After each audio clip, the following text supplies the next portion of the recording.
बिस्मिल्लाहिर्रहमानिर्रहीम। अस्सलामुअलैकुम नाज़रीन, मैं हूं डॉक्टर अली और आप देख रहे हैं मेरा फेसबुक और यूट्यूब चैनल। नाज़रीन, बड़ी अहम तरीन डेवलपमेंट्स हैं, बहुत बड़ी खबर आपके साथ हम शेयर करने जा रहे हैं और खबर यह है कि ईरान ने अमेरिका के साथ तो जंग बंदी के हवाले से बड़ा ग्रीन सिग्नल दे दिया है, लेकिन दूसरी तरफ नाज़रीन ईरान ने नया महाज भी खोल दिया। तुर्की और ईरान ने मिलकर एक मुश्तरका दुश्मन के ऊपर बड़ा और कारी वार कर दिया है।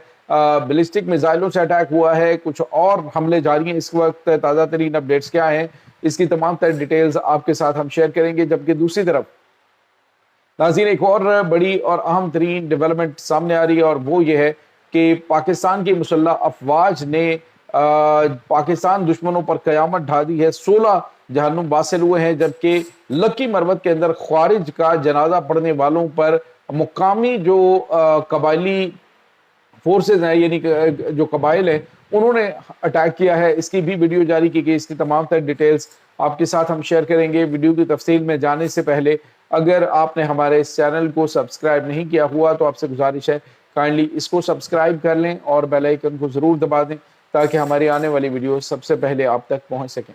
नाज़रीन, हम आपके शुक्रगुजार हैं जो आप हमारे वीलॉग्स को देखने के लिए वक्त निकालते हैं और कमेंट सेक्शन में अपनी मोहब्बतों का इजहार भी करते हैं।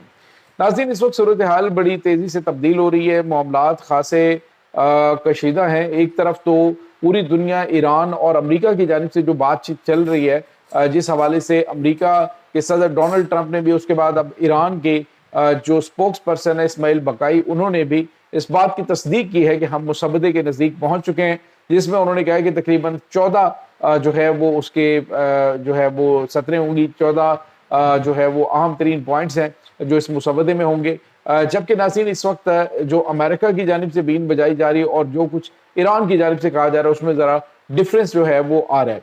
एक तरफ तो नाज़रीन अमेरिका की जानिब से ये कहा जा रहा है कि 60 दिन तक जब तक मुज़ाकरात मुकम्मल नहीं होते तब तक अमरीकी अफवाज जो है वो खित्ते के अंदर मौजूद रहेंगी, अपने अड्डों के ऊपर मौजूद रहेंगी, जैसे एंटकाम के हेडक्वार्टर्स हैं, और बाकी जो है वो मामलात ऐसे चलेंगे।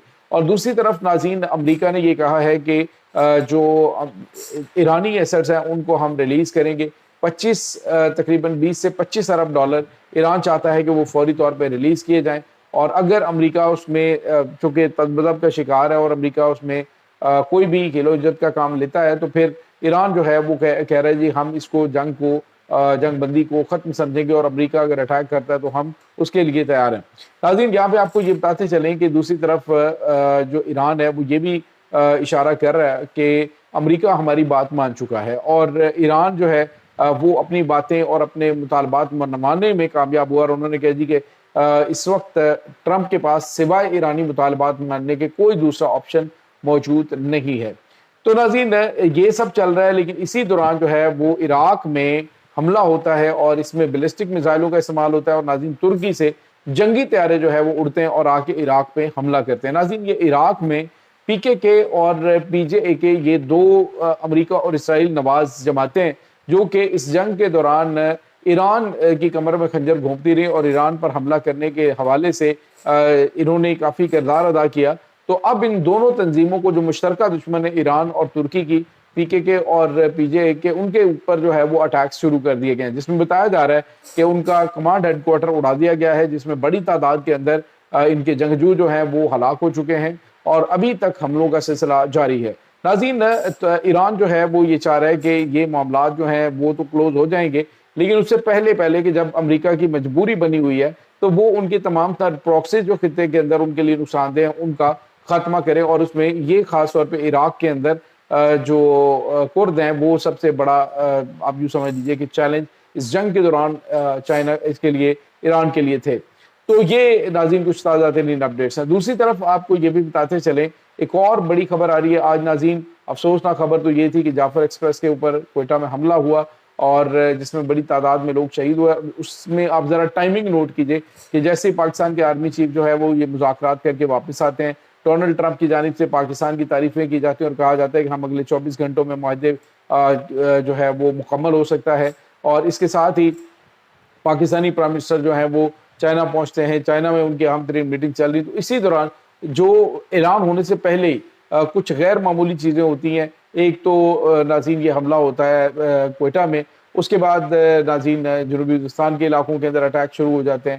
تو یہ تمام تر جو چیزیں ہیں، ان کے تانے بانے جو ہیں وہ اسی چیز سے مل رہے ہیں کہ یہ پاکستان کے دشمنوں کی چالیں، اور وہ پاکستان کی اس وقت جو کامیابی ہے اس کو ہضم نہیں کر پا رہے ہیں.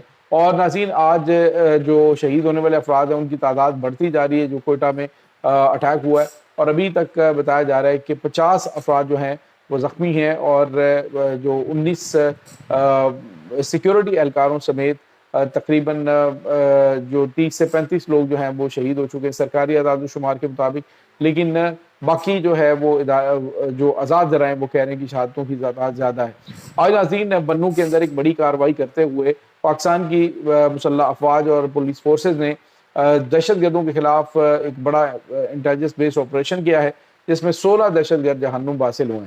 ناظرین یہ 16 تو جہنم واصل ہوئے، لیکن ابو سعید عبداللہ نام کا جو ان کا دہشت گرد کمانڈر ہے وہ اس میں خاص طور پہ مارا گیا. اور اس کے بعد ناظرین ہوا کیا کہ ایک جو زمری ہے وہ کل مارا گیا تھا، اور آج جو ہے وہ یہ ابو سعید عبداللہ جو ہے یہ جہنم واصل ہوا ہے. یہ جو ٹی ٹی پی ہے اس کا یہ کمانڈر تھا مقامی. اور اب جو ہے وہ خبر آ رہی ہے کہ جب مقامی افراد کو منع کیا گیا کہ ان کی نماز جنازہ ان خوارج کی نہیں ہوگی، لیکن اس کے نماز جنازہ میں شرکت کے لیے جب بڑی تعداد جو ہے وہ لکی مروت کے علاقے کے اندر پہنچی، تو اس کے بعد پھر مقامی عمائدین جو ہیں، یہ قبائلی جو جرگے کے سردار ہیں، انہوں نے اپنے جو قبائلی لشکر ہیں ان کے ساتھ حملہ کیا، اور اس کے بعد ان لوگوں کو ان کی ویڈیو بھی بنائی ہے جو لکی مروت میں اس خوارج کا جنازہ پڑھنے گئے تھے. تو یہ ناظرین جو ان کے جنازہ پڑھنے کے لیے پہنچتے ہیں، اس کا مطلب آپ سمجھتے ہیں کہ یہ سہولت کاری میں ان کا ساتھ دیتے ہیں دہشت گردوں کا. اور یہی وہ ایک فیکٹر ہے جس کی وجہ سے دہشت گرد پاکستان کے اوپر ایک کے بعد ایک حملہ کرنے میں کامیاب ہوتے ہیں، کیونکہ مقامی آبادی جو ہے وہ سہولت کاری کر رہی ہوتی ہے. پھر ان سب کو الٹا لٹا دیا اور پاکستان زندہ باد کے نعرے ان لوگوں نے لگائے جو کہ اس کا جنازہ پڑھنے گئے ہوئے تھے، اور پھر اعلان کر دیا گیا کہ کسی بھی خارجی کا جنازہ نہیں پڑھا جائے گا، اسے اسی طرح کتوں کے حوالے کیا جائے گا، اور کوئی بھی اس کا جنازہ نہیں پڑھے گا. یہ قبائلی عوام نے، قبائلی سرداروں نے جو ہے وہ خود اعلان کیا ہے. تو یہ ہوتا ہے ناظرین، عوام جب اٹھ کھڑی ہوتی ہے تو پھر نہ تو خوارج کے جو سہولت کار ہیں وہ بچتے ہیں، اور نہ ہی ان کے آقا جو ہیں ان کے لیے کوئی جائے پناہ ہوتی ہے. اس وقت افغانستان اور انڈیا کو بہت زیادہ تکلیف ہے، اور دوسری طرف جو ہے وہ اسرائیل کو بہت زیادہ تکلیف ہے، کیونکہ اس پورے معاملے میں ڈونلڈ ٹرمپ نے اگنور کر دیا ہے اسرائیل کو. اسرائیل کہہ رہا ہے کہ پاکستان نے جو ثالثی کروا کے جنگ بندی کے مسودے کے قریب سب کچھ لے کے آئے، تو یہ ہمارا بہت زیادہ نقصان ہے، کیونکہ ہمارا فائدہ اسی میں تھا کہ یہ جنگ جاری رہتی. تو اس کا مطلب آپ سمجھ سکتے ہیں کہ پاکستان نے ایک تیر سے کئی شکار کیے ہیں. بڑی بہترین حکمت عملی کے تحت پاکستان کے جو فیلڈ مارشل ہیں، پاکستان کے پرائم منسٹر ہیں، نائب وزیر اعظم ہیں، تمام کے تمام جو پاکستان کی جو حکومتی مشنری ہے وہ کام کرتی رہی، اور بالآخر یہ جنگ بند کروانے کے اور فائنل معاہدے کے بالکل قریب پہنچ چکے ہیں، جس کی وجہ سے دشمنوں کی نیندیں حرام ہو چکی ہیں کہ پاکستان اب کہاں سے کہاں پہنچ جائے گا. تو انہوں نے پاکستان کو ڈیسٹیبلائز کرنے کے لیے اٹیک شروع کر دیے ہیں. تو یہ ناظرین اس وقت تازہ ترین اپڈیٹس ہیں. اس تمام صورتحال کے بارے میں آپ کا کیا کہنا ہے؟ کمنٹ سیکشن میں اپنے خیالات کا اظہار ضرور کیجیے گا. انشاءاللہ بہت جلد ملتے ہیں ایک نئی ویڈیو میں. تب تک کے لیے اپنا بہت سارا خیال رکھیے گا. اللہ حافظ.